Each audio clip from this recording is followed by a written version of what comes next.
1절에서 5절입니다. 마태복음 7장 1절에서 5절까지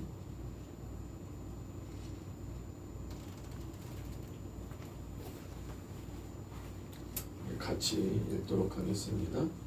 마태복음 7장 1절에서 5절 같이 읽을게요. 시작. 비판을 받지 아니하려거든 비판하지 말라.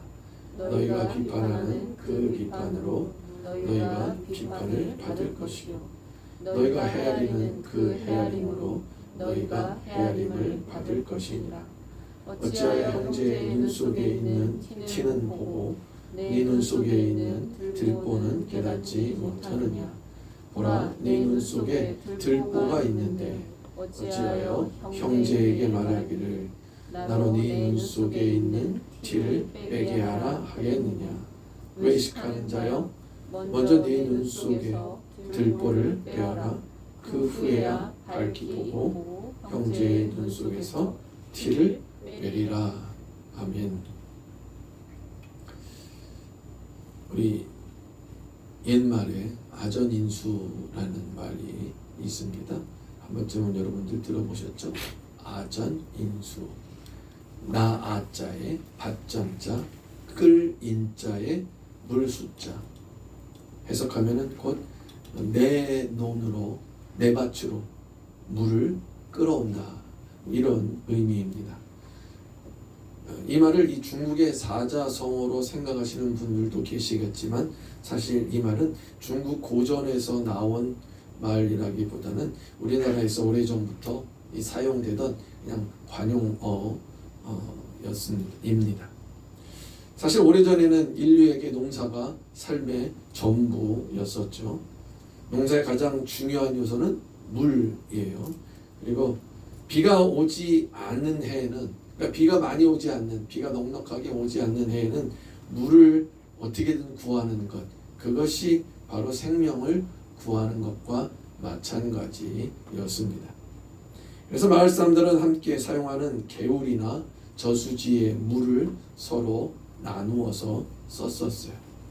그런데 만약에 누군가가 자기 논에만, 자기 밭에만 물을 돌려버린다면 어떻게 되겠습니까? 자기의 논은 물이 가득 찰 수 있겠죠. 하지만 다른 사람들의 논은 메말라가게 될 거예요. 그래서 이 아전인수라는 말은요, 단순히 자기 논에 물을 댄다라는 그런 뜻이 아니라 이 공동체를 생각하지 않고 자기의 이익만을 앞세우며 모든 일을 자기에 맞추어서 자기에게 유익하도록 해석하는 그런 태도도 포함해서 말을 합니다. 사실 오늘날에는 이런 말이 자주 인용되고 사용되고 있습니다. 특별히 우리가 정치 뉴스를 보다 보면 하루에도 몇 번씩이나 이런 모습들을 볼 수 있게 됩니다. 같은 사건인데도 불구하고 한쪽에서는 자신이 옳다고 얘기하고 또 반대쪽에서는 자신들이 옳다라고 말을 하는 거예요. 그래서 이게 잘 됐으면 다 내가 잘한 거고, 만약에 이것이 잘못됐으면 잘못된 이유가 다 상대방 때문에 잘못됐다라는 것이죠. 그리고 이것은 사실 정치인들만의 이야기는 아니죠. 우리의 일상도 역시 다르지 않다라는 거예요. 그래서 직장에서의 우리의 삶을, 또 가정에서도, 우리 심지어는 교회에서도 그러한 모습을 볼 수 있습니다.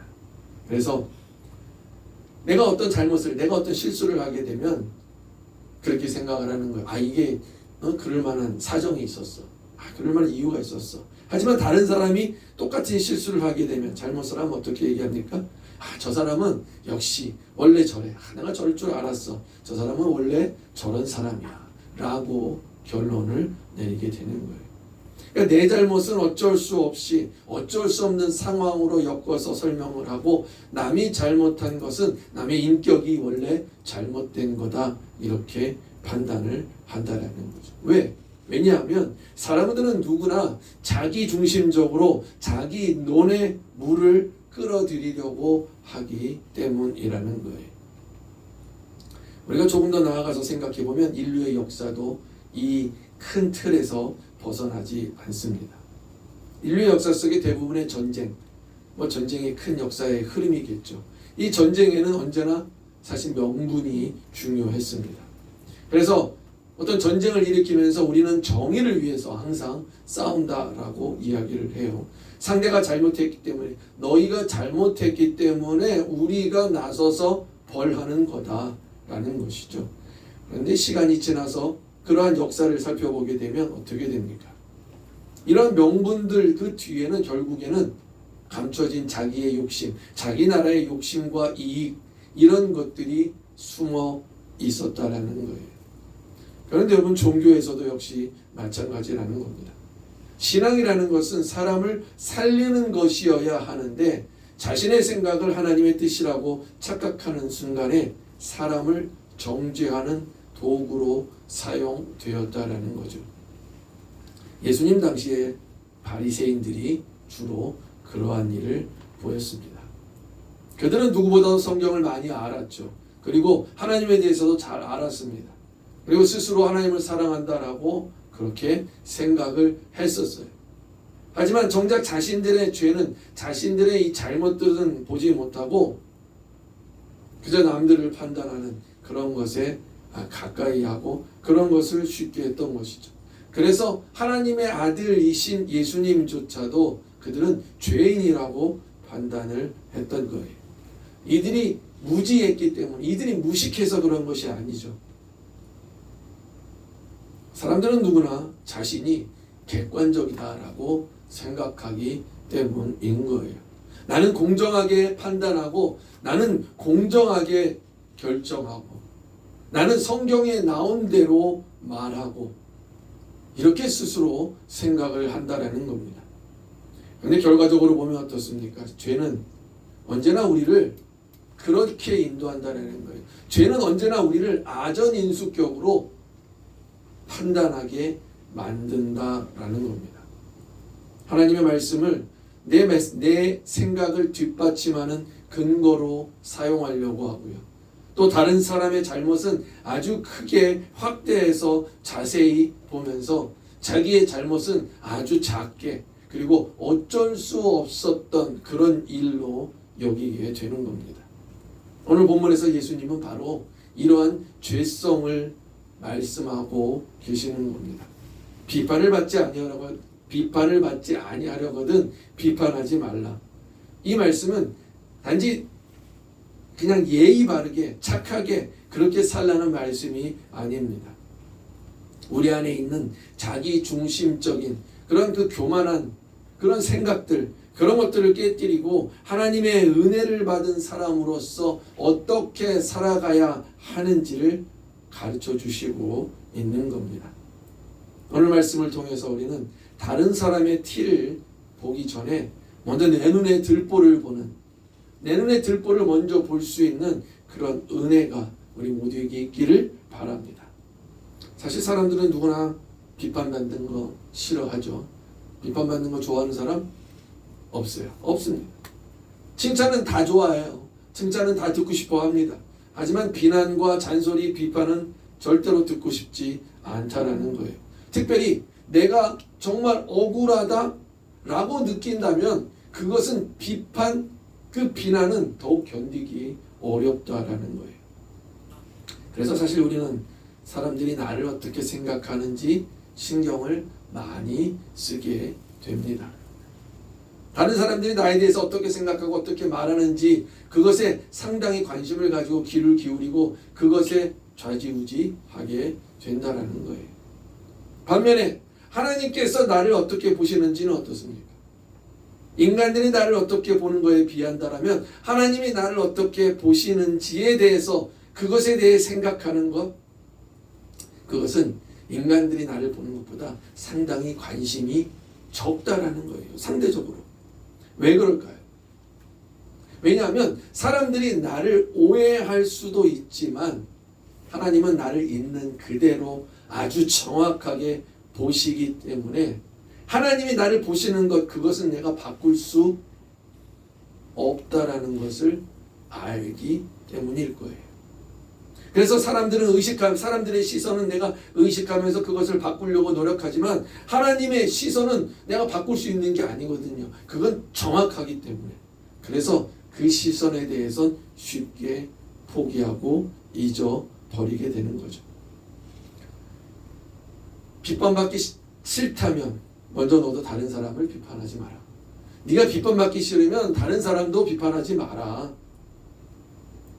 예수님은 바로 이런 마음, 우리가 다른 사람의 시선을 중요시하는 것을 아시고 이렇게 말씀하시는 거라는 거죠. 이 말씀이 네가 만약에 비판하지 않는다면 아무도 너를 비판하지 않을 거다라는 그런 약속은 아니에요. 사실 예수님조차도 근거 없는 이유로 비난과 모욕을 많이 당하셨죠. 그래서 이 말씀은 어떤 세상적인 그런 그 법칙이 아니라 하나님 나라의 원리를 말씀하시고 있다라는 겁니다.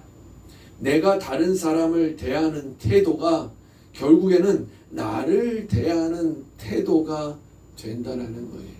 내가 다른 사람을 대하는 그 태도가 결국엔 나에게 돌아와서 나를 대하는 태도가 된다라는 겁니다. 2절에서 이렇게 말씀하고 있죠. 너희가 비판하는 그 비판으로 너희가 비판을 받을 것이요 너희가 헤아리는 그 헤아림으로 너희가 헤아림을 받을 것이니라. 여기서 헤아린다라는 말은 단순히 계산한다 그런 뜻이 아니라 상대를 이해하고 살피고 자비를 베푼다 그런 의미가 담겨 있는 것이죠.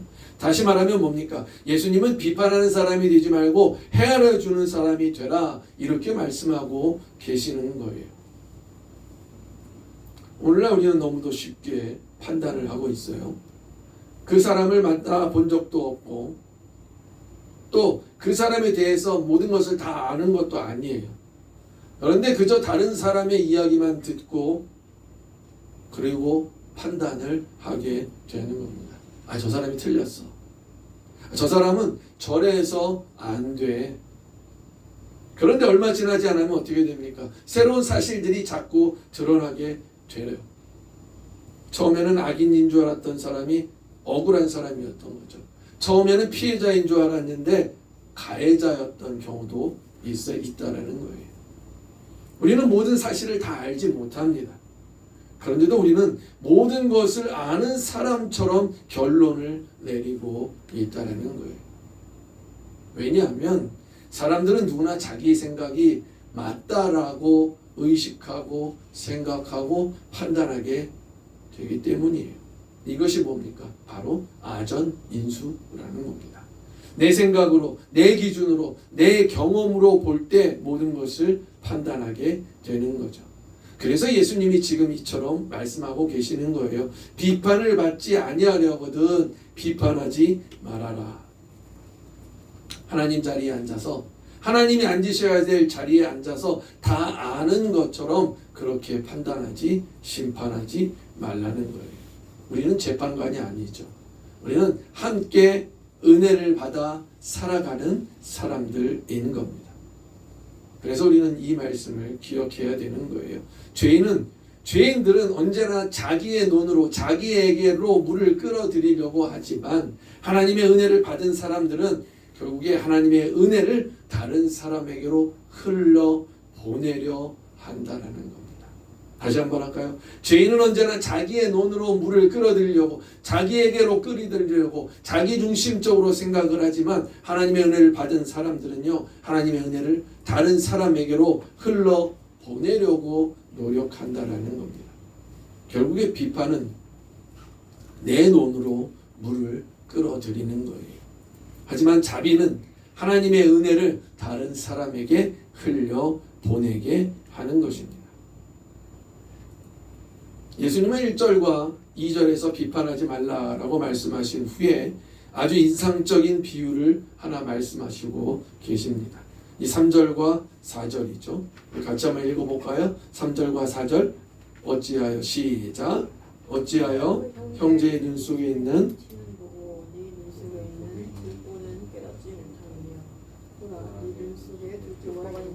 어찌하여 형제에게 말하기를 나로 내 눈 속에 있는 티를 빼게 하라 하겠느냐. 자, 이 말씀을 말씀을 그림으로 상상하며 여러분 그려보시길 바래요.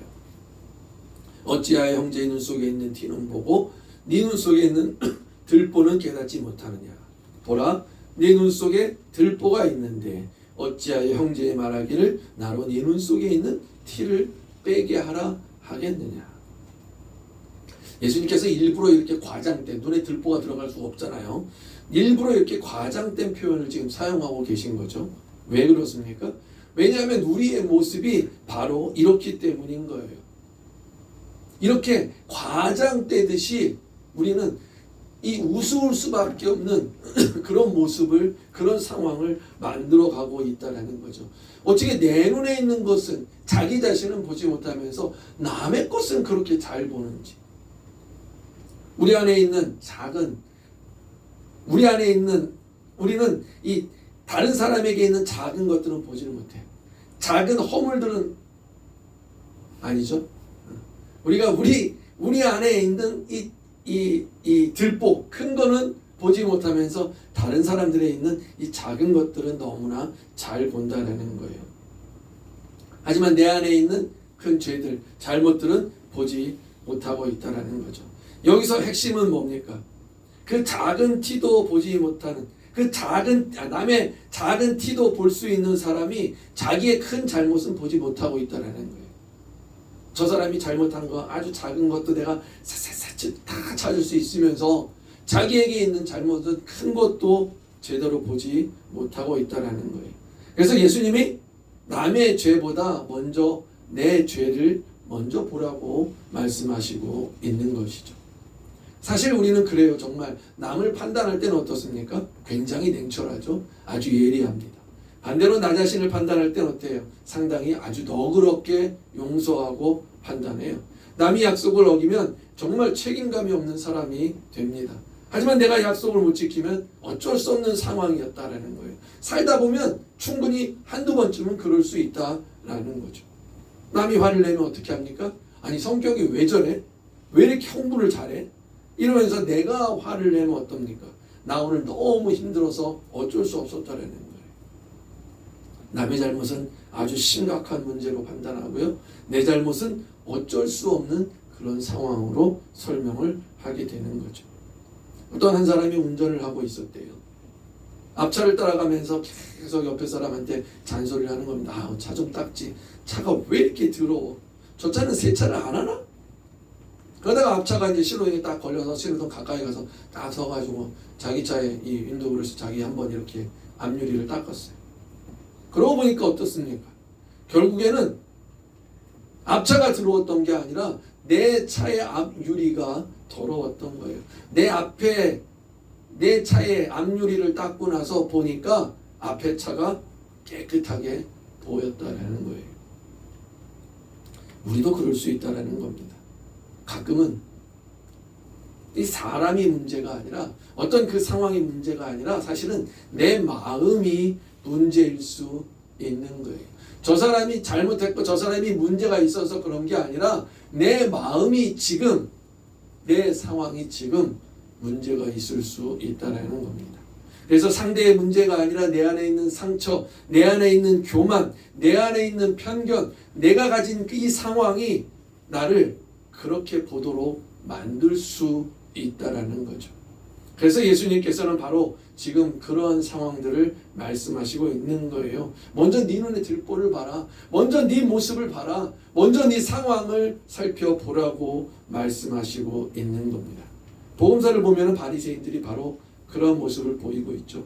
이 사람들은 남의 잘못을 너무나 잘 보았던 거예요. 세리, 창녀, 죄인, 쟤는 세리야, 쟤는 창녀야, 쟤는 죄인이야, 쟤는 언제 무엇을 어떻게 얼마만큼을 삥땅 쳤어, 쟤는 뭐를 어떻게 했고 어떻게 했어, 아주 샅샅이 대번에 잘 알아본다라는 거예요. 심지어는 예수님의 제자들이 안식일에 이삭을 몰래 잘라먹는 것, 걸어가다가 이삭을 몰래 잘라먹는 것까지도 보았다라는 거예요. 그런데 그들은 자기들이 가진 그 잘못, 자기들이 얼마나 교만한지, 자기들이 얼마나 외식하는지에 대해서는 전혀 알지 못했다는 겁니다. 그래서 결국에 예수님을 향해서 하나님께 속한 사람이 아니다라고 판단을 하게 되었던 거예요. 이들은 죄 없는 하나님의 아들을 죄인이라고 심판을 했던 것입니다. 왜 그렇습니까? 이들은 자신이 맞다고 생각한 거예요. 자신들이 맞고 자신들이 의롭다라고 그렇게 생각했기 때문인 겁니다. 그럼 누가복음 18장에 나오는 이 바리새인과 세리의 기도 이야기 기억이 나십니까? 그들은 성전에 올라가서 이렇게 기도하죠. 하나님 감사합니다. 저는 다른 사람과 같지 않습니다. 토색하는 사람도 아니고 불의한 사람도 아니고 간음하는 사람도 아닙니다. 저는 저 세리와도 같지 않습니다. 기도는 하나님께 이렇게 한다라고 하지만 마음은 어때요? 다른 사람들을 쳐다보면서 그 사람들을 판단하고 그 사람들의 잘못들을 샅샅이 살피면서 이야기하고 있는 겁니다. 반면에 세리는 어떻게 기도합니까? 감히 하늘을 쳐다보면서 하늘을 쳐다보지도 못하죠. 하늘을 쳐다보지도 못하고 그냥 가슴을 치면서 하나님, 나는 죄인입니다. 나를 불쌍히 여겨주십시오. 라고 기도하는 겁니다. 우리 사랑하는 성도 여러분, 다른 사람의 눈에 티가 보일 때는 우리는 기억해야 합니다. 하나님께서 다른 사람을 통해서 내 안에 있는 들보를 깨닫게 하는 것이 아닌지 살펴야 한다는 겁니다.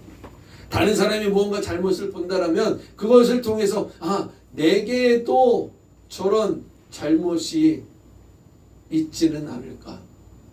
하나님께서 나를 다시 한번 살펴보라고 하시는구나 라면서 자신을 살펴보아야 할 것입니다. 오늘 예수님은 바로 이러한 말씀을 하고 계시는 거예요. 그리고 이것이 바로 하나님의 백성이 살아가는 이 땅에서 살아가는 방식인 거예요.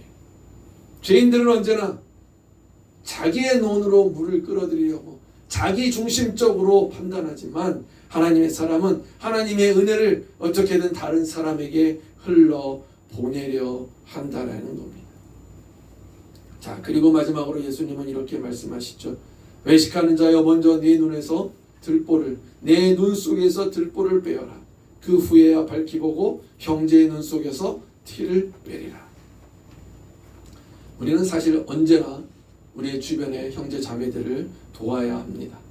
그러나 그 순서가 중요하죠. 먼저 나를 돌아보고 내가 먼저 하나님의 은혜 앞에 서서 먼저 내 교만을 내려놓은 후에야 다른 형제를 도울 수 있는 겁니다. 왜 그렇습니까? 사람을 정죄하는 마음이 아니라 사람을 사랑하는 마음으로, 그 마음으로 사람을 도울 수 있기 때문인 거예요. 갈라디아서 6장 1절에 이렇게 이야기합니다. 형제들아, 사람이 무슨 범죄한 일이 있거든, 무슨 범죄한 일이 드러나거든 신령한 너희는 온유한 심령으로 그러한 자를 바로잡고 너 자신을 살펴보아 너도 시험을 받을까 두려워하라. 바울은 온유한 심령으로 바로잡으라고 말하면서 이어서 너 자신도 시험을 받을까 두려워하라 라고 말하고 있습니다. 결국에 무슨 얘기예요? 나도 죄인이고 저 사람도 죄인이라는 거예요. 나도 하나님의 은혜가 필요하고 저 사람도 하나님의 은혜가 필요한 사람이라는 겁니다. 그리고 이러한 사실을 아는 사람이 비로소 형제들을 제대로 바르게 도울 수 있다는 거예요. 여러분, 교회는 병원이어야 합니다. 교회는 법정이 되어서는 안 되는 거죠. 병원은 환자를 살리는 곳이에요. 법정은 죄를 판단하는 것이죠. 그렇다고 해서 물론 우리가 죄인데도 불구하고 죄가 아니다, 죄라고 말하고 잘못을 잘못이라고 말하지 말라는 게 아니에요. 목적이 다르다라는 겁니다.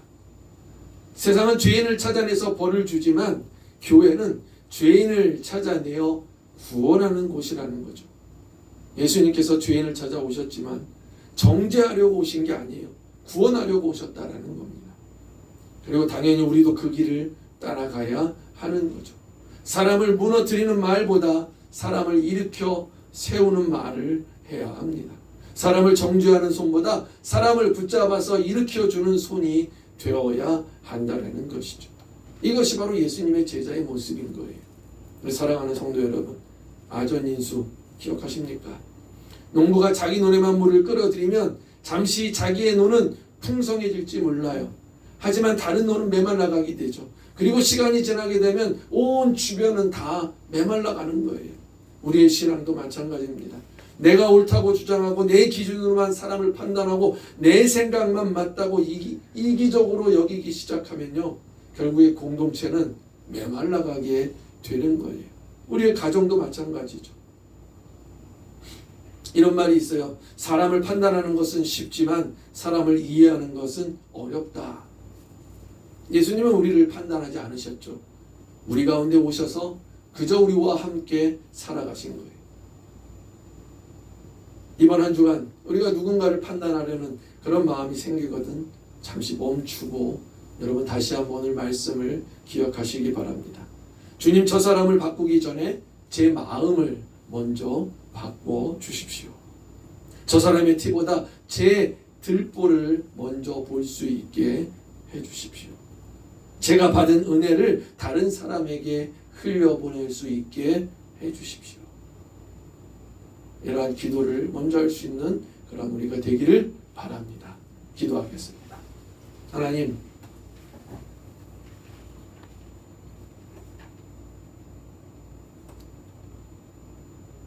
우리가 얼마나 이기적으로 우리만을 생각하고 나만을 생각하고 살았는지 하나님, 나 자신을 다시 살펴보며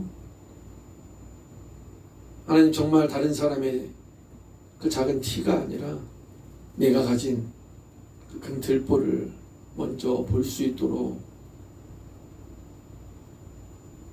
우리의 눈을 밝혀주시고 우리의 마음을 열어 주시옵소서. 주님, 우리를 불쌍히 여기시고 주님이 이 땅에 오셔서 하신 것처럼 우리도 이 땅의 소금과 빛으로 살아갈 수 있게, 우리가 주님의 뒤를 따라갈 수 있게 우리를 가르치시고 인도하여 주시옵소서. 다른 사람을 바꾸기 전에 먼저 나 자신을 바꿀 수 있도록 주님, 우리의 마음을 깨워 주시옵소서. 모든 말씀 예수님의 이름으로 기도드립니다.